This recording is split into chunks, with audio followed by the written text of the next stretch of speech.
ರಾಮಯ್ಯನವರ ಭಾವಚಿತ್ರಕ್ಕೆ ಪುಷ್ಪಾರ್ಚನೆಯನ್ನು ಸಲ್ಲಿಸಬೇಕಂತೇಳಿ ವೇದಿಕೆ ಮೇಲೆ ಇರ್ತಕ್ಕಂಥ ಎಲ್ಲ ಅತಿಥಿ ಗಣ್ಯರನ್ನ ಪೂಜೆಯಿಂದ ನಾನು ಬೇಡ್ಕೊಳ್ತೇನೆ.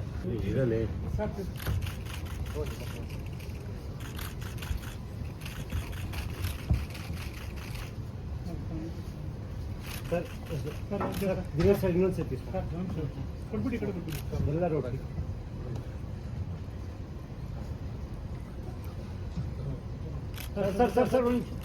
Sir Dinesh sir Venkatesh sir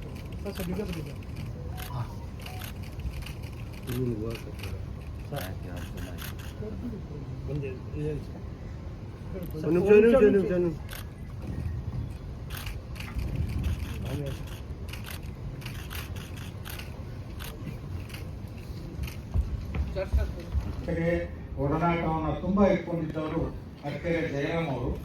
ನಾನು ಅವ್ರನ್ನ ಕೇಳ್ಕೊಂಡೆ, ಅರ್ಕೆರೆ ಜಯರಾಮ್ ಅವ್ರನ್ನ ತಾವು ಬಂದು ರಾಮಯ್ಯನವ್ರ ಬಗ್ಗೆ ಒಂದು ಪರಿಚಯನ ಮಾಡಬೇಕು ಅಂತ ಹೇಳಿ ಅರ್ಕೆರೆ ಜಯರಾಮ್ ಅವರು ಇಲ್ಲಿ ಬಂದಿದ್ದಾರೆ.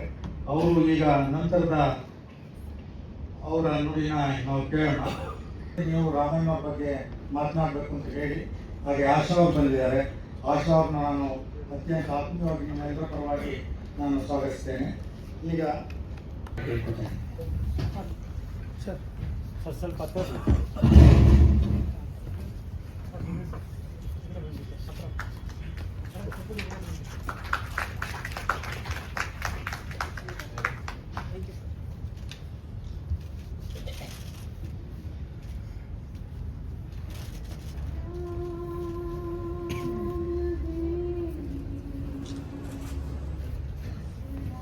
ಸ್ವಲ್ಪ ಹತ್ರ ಬನ್ನಿ ಸರ್.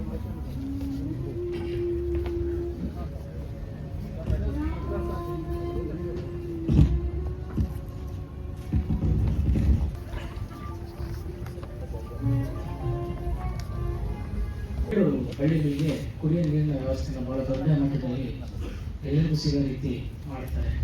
ಅಷ್ಟೇ ದಿನ ಬರಗಾಲ ಬಂದು ನಾಗಮಂಗಲದ ಬ್ಯಾಟ್ರಿಲಿಯ ಜನ ಎಲ್ಲ ತಮಿಳುನಾಡಿಗೆ ಅವರು ಹೊರಟೋಗ್ತಾರೆ. ಹೋಗೋಕ್ಕೆಲ್ಲ ನಗರಗಳಿಗೆ ಮುಖ ಮಾಡ್ತಾರೆ. ಆ ಸಂದರ್ಭದಲ್ಲಿ ಅವರಿಗೆಲ್ಲ ಒಂದು ಇಲ್ಲೇ ಉಳಿಯುವ ರೀತಿ ಮಾಡಿದಂತೆ ಮಾನ್ಯ ಕೃಷಿ ಸಚಿವರು ಆಗಮಿಸಿದ್ದಾರೆ. ಅವರಿಗೆ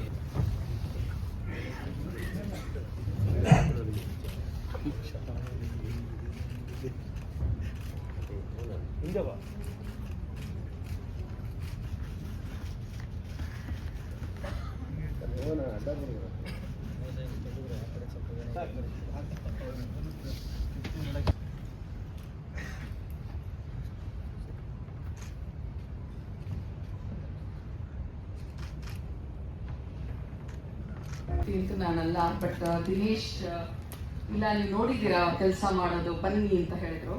so I am here because of him. I never worked with him because I was not part of the Hindu group. I confined myself to Deccan Herald. I started my career there, and in 18 I quit Deccan Herald. After some time, after I resigned, it was Mr. Ramaiah who called me. He said, I'm taken back, why did you quit? I explained the reasons, and then he said, yeah, move, don't look back, move on. That was the encouragement he gave. And then this morning I was talking to two of his ex-colleagues. One is Balu, who was Tumkur correspondent, Stringa. He was telling how accommodative was Mr. Ramaiah. It is a very rarity in journalism. People are always jealous of their colleagues, as I have seen.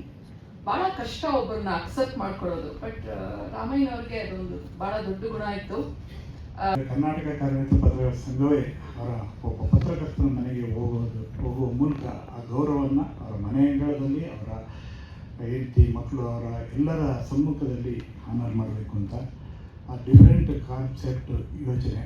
ಹಾಗಾಗಿ KWJ ಅವರ ಮನೆಗೆ ಹೋಗಿ ಮನೆ ಅಂಗಳದಲ್ಲಿ ಸನ್ಮಾನ ಮಾಡುವಂಥದ್ದು ಅನೇಕರು ಆ ಥರ ಸನ್ಮಾನ ಮಾಡುವಂಥ ಅನೇಕರು ಇಲ್ಲಿ ಇವತ್ತು ಇಲ್ಲಿದ್ದಾರೆ. ನಮ್ಮ ಮಾದೇವಪ್ಪರು ಇದ್ದಾರೆ, ಸಿದ್ದರಾಜು ಅವರು ಇದ್ದಾರೆ, ತುಂಬ ಜನ ಇದ್ದಾರೆ. ನಮ್ಮ TJS ಜಾರ್ಜ್ ಅವರ ಮನೆಗೆ ಹೋಗಿ ಸನ್ಮಾನ ಮಾಡಿ ಅವ್ರದ ಅನುಭವಗಳನ್ನು ರೆಕಾರ್ಡ್ ಮಾಡಿ ಸೋಷಿಯಲ್ ಮೀಡಿಯಾದಲ್ಲಿ ಹಾಕಿದ್ವಿ. ಇವತ್ತಿಗೂ ಕೂಡ ಅದು ತುಂಬ ಜನರು ಕೇಳ್ತಾನೆ ಇರ್ತಾರೆ. ಈ ಥರ ಅದನ್ನು ಒಂದು ಪ್ರಕ್ರಿಯೆ ಶುರು ಮಾಡೋದು. ಅನೇಕ ಸೀನಿಯರ್ ಜರ್ನಲಿಸ್ಟ್ಗಳ ಮನೆಗಳಿಗೆ ಹೋದ್ವಿ. ಒಂದಿನ ಇವರಿಗೆ ಸರ್ಪ್ರೈಸ್ ಆಗಿ ಮನೆಗೆ ಹೋಗಬೇಕು ಅಂತೇಳಿ ರಾಮಣ್ಣರಿಗೆ ಫೋನ್ ಮಾಡಿದೆ. ಇದೀನಿ ಮನೆಯಲ್ಲಿ ಬನ್ನಿ ಅಂತೇಳಿ ಅಂದರು. ನಮಗೆ ಆಶ್ಚರ್ಯ. ಅವರು ಮನೆಗೆ ಹೋದರೆ ದಿನೇಶ್ ಅವರು ಇದ್ದಾರೆ, ಕೃಷ್ಣ ಅವರು ಇದ್ದಾರೆ, ಮತ್ತು ಮನೆ ತುಂಬ ಜನ ಇದ್ದಾರೆ. ನಮಗೆ ಗೊತ್ತಿಲ್ಲ ಅದು. ಅಲ್ಲಿ ಹೋದ್ರೆ ನೋಡಿದರೆ ಅವತ್ತೇ ಅವರಿಗೆ 90ನೇ ವರ್ಷಕ್ಕೆ ಪಾದಾರ್ಪಣೆ ಮಾಡಿದ್ದು. ಹಾಗಾಗಿ ಅದು ಅತ್ಯಂತ ಸಂಭ್ರಮದ ದಿನ. ಅವರು ಗಂಡ ಹೆಂಡತಿ ಇಬ್ಬರು ಕೂತ್ಕೊಂಡು ಮಾತನಾಡಿ ಎಲ್ಲರೂ ಕಾಫಿ ಕೊಟ್ಟು ಆ ಮೂಲಕ ವೃತ್ತಿಯ ನೆನಪುಗಳನ್ನು ಮಾಡಿಕೊಟ್ಟಿದ್ದು ಯಾವತ್ತೂ ಕೂಡ ಮಾಡಲಿಕ್ಕೆ ಸಾಧ್ಯ ಇಲ್ಲ. ಸಲ್ಲಿಸ್ತಾ ಮಾನ್ಯ ಕೃಷಿ ಸಚಿವರಾದ ಚಲರಾಯಸ್ವಾಮಿ ಅವರೇ,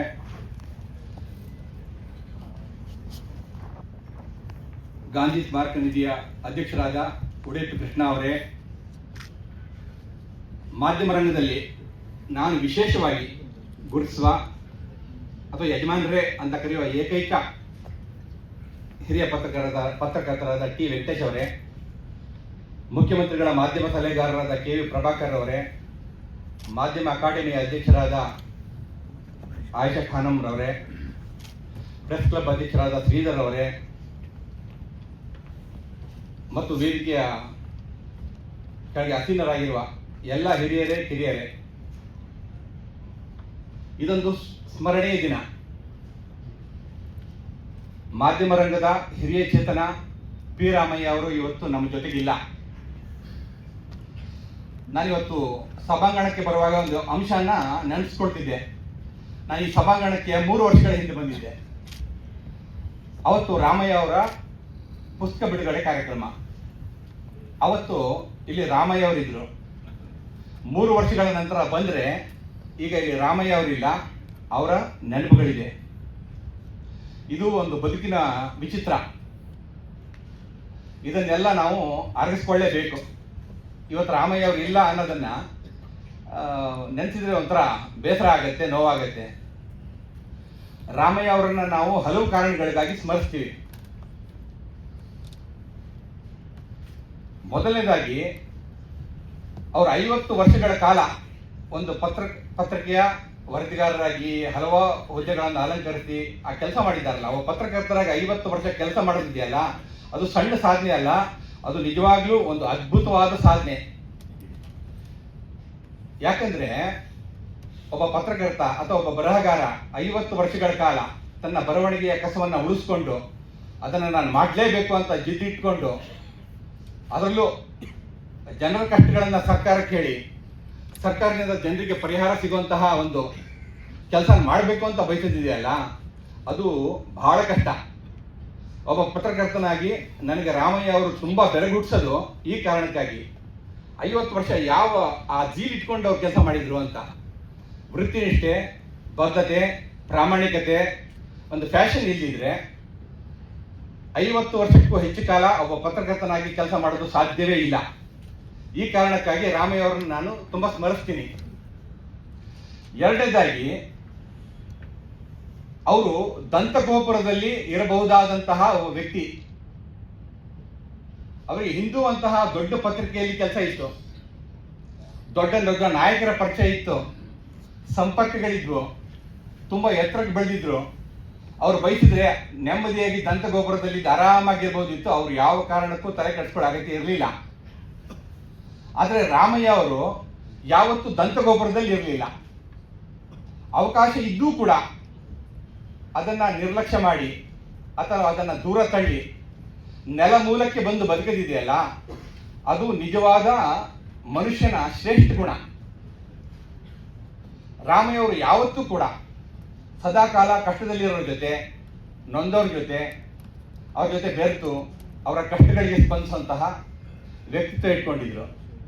ಹೀಗಾಗಿ ರಾಮಯ್ಯ ಅವರನ್ನ ನಾವು ಆ ಕಾರಣಕ್ಕೂ ಸ್ಮರಿಸ್ತೀವಿ. ನಾನು 1989ರಲ್ಲಿ ಗೆಳೆಯ ಕೆ ಎಂ ಶಿವರಾಜ್ ಅವರು ಇದ್ದಾರೆ, ನಾನು ಅವರು ಒಂದೇ ದಿನ ವಿಧಾನಸೌಧಕ್ಕೆ ರಾಜಕೀಯ ವರದಿಗಾರಿಕೆಗೆ ಅಂತ ಬಂದವರು. ಅಷ್ಟೊತ್ತಿಗಾಗಲೇ ರಾಮಯ್ಯ ಅವರು ತಮ್ಮ ವೃತ್ತಿ ಬದುಕಿನ ಉತ್ತುಂಗದಲ್ಲಿದ್ರು. ಆದ್ರೆ ಅಷ್ಟು ಉತ್ತುಂಗದಲ್ಲಿದ್ದ ವ್ಯಕ್ತಿ ಯಾವತ್ತು ಹಮ್ಮು ಬಿಮ್ಮಿನಿಂದ ವರ್ತಿಸ್ತಿರ್ಲಿಲ್ಲ. ಯಾಕಂದ್ರೆ ನಾವು ವಿಧಾನಸೌಧದಲ್ಲಿ ರೌಂಡ್ಸ್ ಮಾಡ್ತೀವಲ್ಲ, ಆ ರೌಂಡ್ಸ್ ನ ಮುಂಚೂಣಿಯಲ್ಲಿ ರಾಮಯ್ಯ ಅವರೇ ಇರೋರು ತುಂಬಾ ಸಲ. ಅವರೇ ಕಿರಿಯರನ್ನು ಮಾತಾಡಿಸ್ತಾ ನಾವೇ ಮಂತ್ರಿಗಳಿಗೆ ಕೇಳೋ ಕ್ವಶನ್ಗಳಲ್ಲಿ ಏನಾದ್ರು ತಪ್ಪುಗಳಿದ್ದ ಅಂದರೆ ಅದನ್ನ ಮೆತ್ತಗೆ ಸರಿಪಡಿಸ್ತಾ ಅವರೇ ಬ್ಯಾಲೆನ್ಸ್ ಮಾಡ್ತಾ, ಆಮೇಲೆ ಇಡೀ ರೌಂಡ್ಸ್ ಮುಗಿದ ನಂತರ ವಾಪಸ್ ಬರ್ತಿದ್ವಲ್ಲ, ಬಂದಾಗ ಅಂದರೆ ಈಗ ನಮಗೆ ವಿಧಾನಸೌಧದಲ್ಲಿ ಮಂತ್ರಿಗಳು ಸಿಗಲ್ಲ ಜಾಸ್ತಿ. ಮಾನ್ಯ ಚಲರಾಯ ಸ್ವಾಮಿ ಅವರಿದ್ದಾರೆ ಇಲ್ಲೇ, ಅವ್ರ ಮಧ್ಯೆ ಹೇಳ್ತೀನಿ, ಈಗ ಮಂತ್ರಿಗಳು ಯಾರು ನನಗೆ ಸಿಗಲ್ಲ, ವಿಧಾನಸೌಧದಲ್ಲಿ ರೌಂಡ್ ಸಿಗೋದ್ರ ಜನ ಸಿಗಲ್ಲ.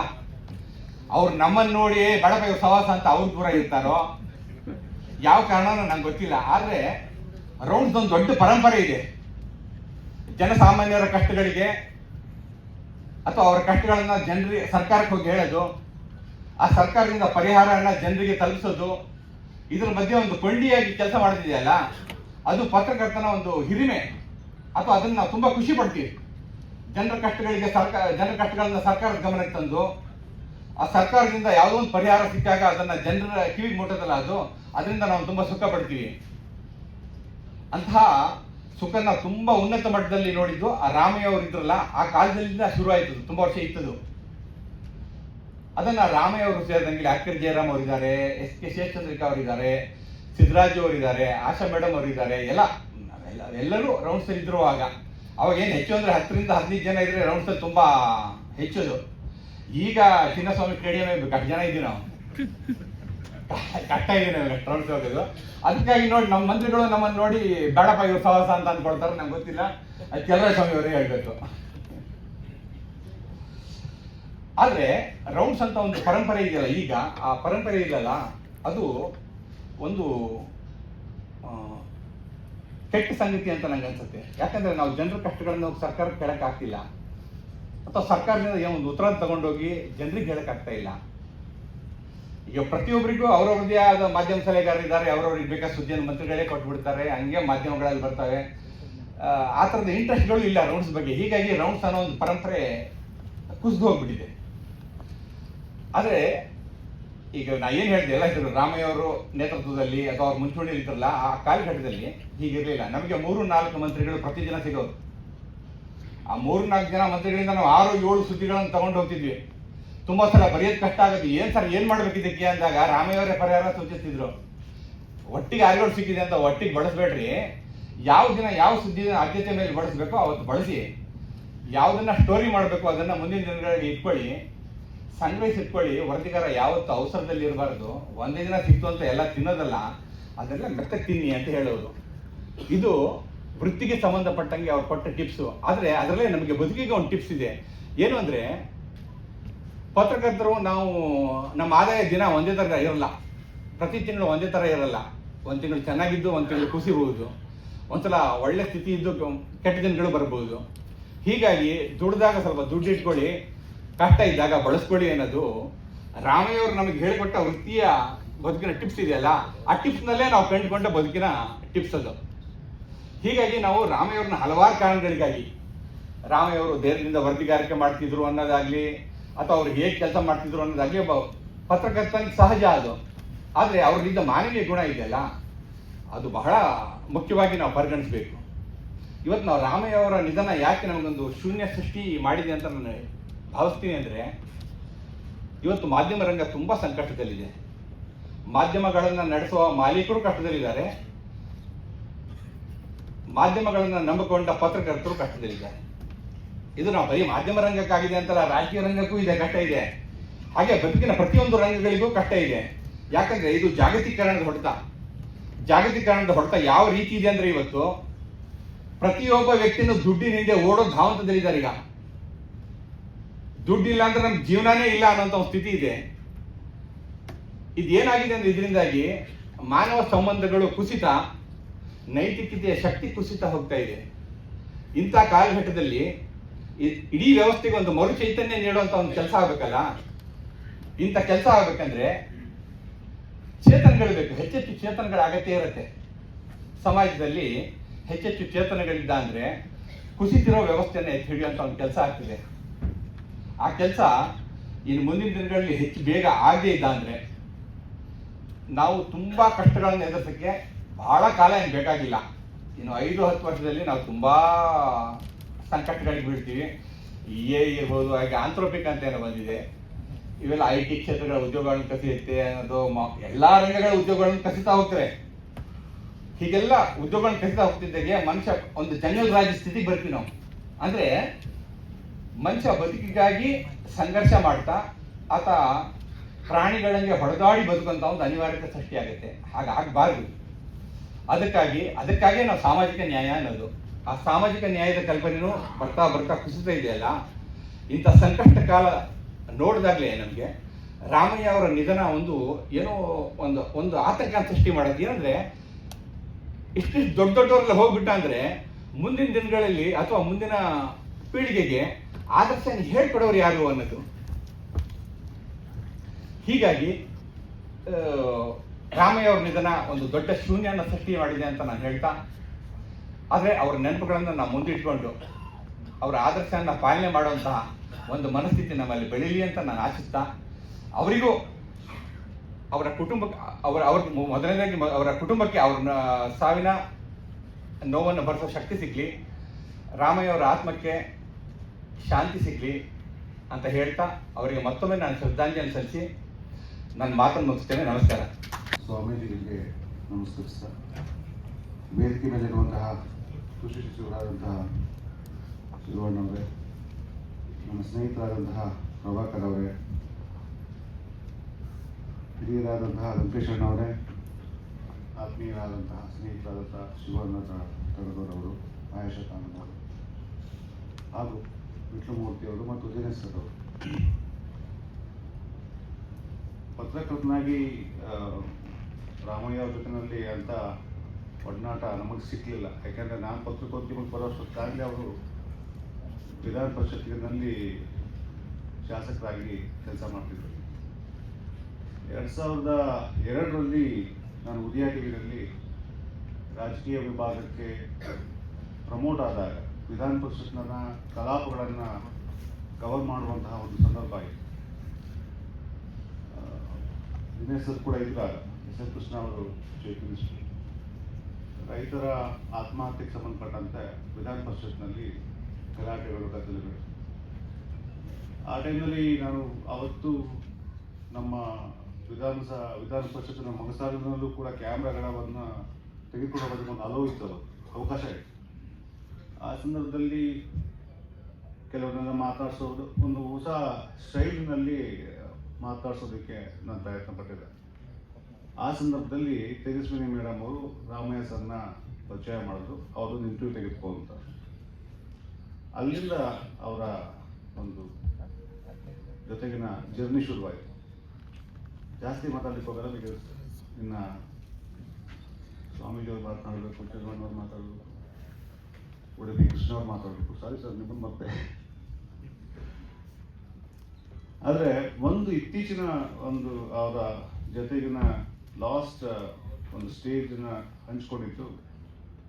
ಇದೇ ಒಂದು ಸ್ಟೇಜಲ್ಲಿ ಒಂದು ಕಡೆ ಆದರೆ, ಇದಾದ ನಂತರ ಒಂದು ಪತ್ರಿಕಾ ದಿನಾಚರಣೆ ಅಂತ ಪ್ರೆಸ್ ಕ್ಲಬ್ನಲ್ಲಿ ಮಾಡೋದು ಬಂದಿದ್ರು ರಾಮಯ್ಯ ಸರ್. ತುಂಬ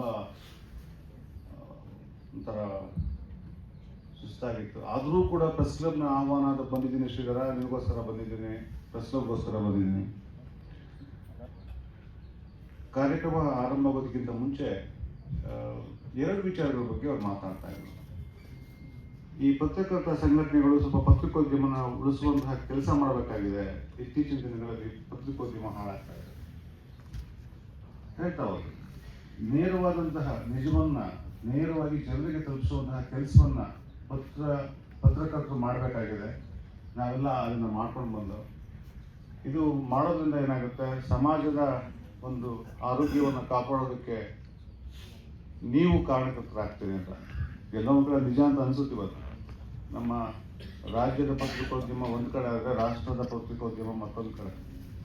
ಇವತ್ತು ರಾಜ್ಯದಲ್ಲಿ ಸಿದ್ದರಾಮಯ್ಯನವರು ಮತ್ತು DK ಶಿವಕುಮಾರ್ ಏನಾದರೂ ಮಧ್ಯದಲ್ಲಿ ಏನಾದರೂ ನಡೀತು ಅಂದರೆ ರಾಷ್ಟ್ರ ಮಟ್ಟದಲ್ಲಿ ದೊಡ್ಡ ಸುದ್ದಿ ಆಗುತ್ತೆ. ಅದಕ್ಕೆ ಇಂಗ್ಲೀಷು ಮತ್ತು ಹಿಂದಿ ಮೀಡಿಯಾಗಳು ಕೂಡ ಅದನ್ನು ಪ್ರೊಜೆಕ್ಟ್ ಮಾಡ್ತಾರೆ.